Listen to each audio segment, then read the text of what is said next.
Assalamualaikum warahmatullahi wabarakatuh. Teman-teman semuanya, selamat pagi ya. Apa kabar semuanya? Semoga kalian dalam keadaan sehat dan mentalnya kuat tentunya ya. Dan hari ini kita akan membahas topik yang sangat penting ya bagi siapa saja yang sedang terjerat pinjaman online ya, yaitu Galbay di pinjol nomor 1 di Indonesia.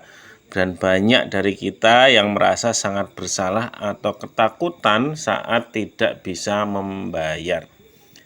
Tapi tahukah kalian sebuah fakta yang mengejutkan, bahwasanya perusahaan pinjol ya, terutama yang legal, itu tidak pernah merasa rugi saat ada nasabahnya yang gagal bayar ya, karena setiap pinjaman yang mereka berikan itu sudah di cover oleh asuransi, teman-teman. Jadi saat kalian Galbay, mereka tinggal mencairkan klaim asuransinya. Terlebih untuk pinjol ilegal, mereka sudah mengambil untung besar di awal lewat potongan admin yang sangat besar di awal.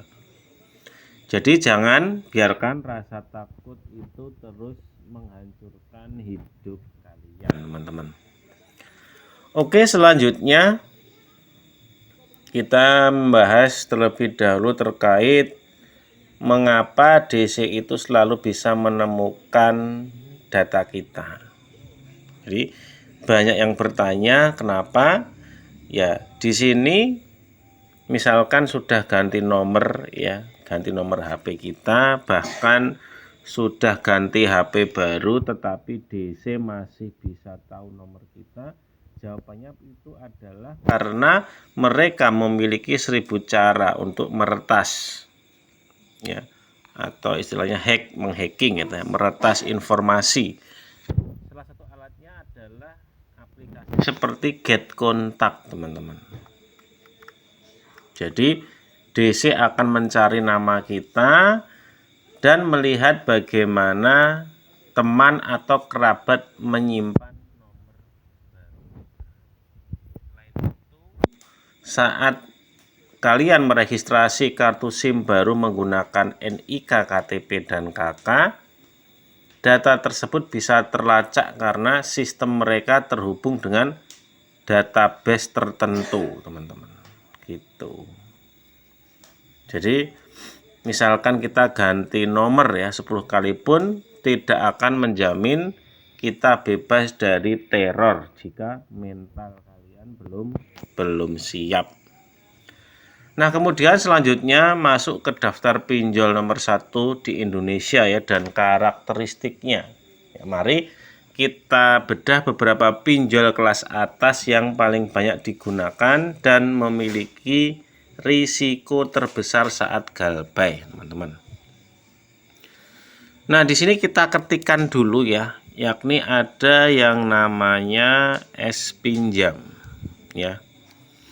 Jadi S-Pinjam ini gabung di Shopee ya, ada S-Pinjam dan S-Paylater. Jadi ini adalah raja pinjol saat ini. Penggunanya paling banyak dan paling sering membuat orang terjebak di dalam lingkaran gali lubang tutup lubang, teman-teman.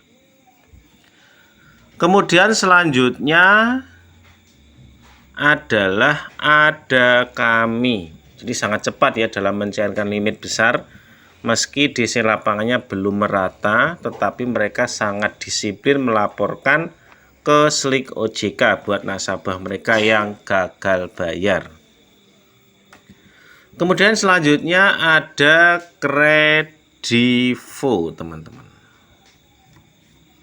Kredivo ini sama ya, jadi masuk kategori multifinance yang bunganya cukup tinggi, teman-teman. Jadi hati-hati, DC lapangan Kredivo ini sudah hampir menyeluruh di berbagai wilayah ya, khususnya di daerah Jabodetabek, teman-teman. Jadi hati-hati untuk Kredivo. Kemudian selanjutnya yakni ada EasyCash ya, ada EasyCash. Jadi limitnya ini juga mudah naik untuk limit di isi case, tetapi terornya juga cukup membuat deg-degan ya, meski DC lapangannya saat ini masih terpusat di area Jabodetabek saja. Jadi teman-teman yang sedang galbe di luar Jabodetabek kemungkinan masih aman jika galbe di pinjol isi cash. Kemudian yang terakhir ya, ada aku laku. Oke, ada yang namanya aku laku teman-teman. Jadi kalau aku laku dan kredit pintar ya, dua pemain besar ini teman-teman ya, dua pinjol besar ini memiliki DC lapangan yang nyata dan datanya pasti akan masuk ke slik OJK teman-teman untuk kredit pintar dan aku laku, karena mereka ini pinjol besar ya, dan sering penggunanya juga lumayan banyak teman-teman gitu. Kemudian resiko terbesar dan cara menghadapinya ya, di sini kita berbagi tips ya teman-teman semua. Resiko terbesarnya bukan hanya sekedar DC datang ke rumah, tetapi slik OJK. Jadi nama kita akan di blacklist, yang tentunya membuat kita akan sulit mengambil cicilan rumah. Misalkan kita sedang butuh rumah, mau ngambil KPR, tapi slik OJK kita bermasalah. Nah, kemungkinan kita tidak bisa ngambil KPR. Atau misalkan teman-teman mau kredit atau nyicil kendaraan, itu nanti juga akan terpengaruh. Tetapi untuk urusan teror DC ya, kuncinya hanya satu, kuatkan mental, jangan pernah membaca pesan WA atau ancaman dari DC. Jadi semakin kalian merespon, mereka akan semakin gencar. Jadi ingat ya, penagihan ini ada batas waktunya.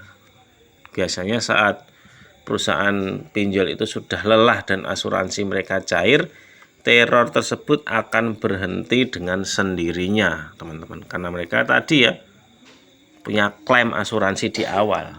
Jadi kesimpulan dan pesannya yang bisa kita sampaikan, jika saat ini kalian benar-benar tidak punya uang ya, maka pilihannya hanya satu, galbekan,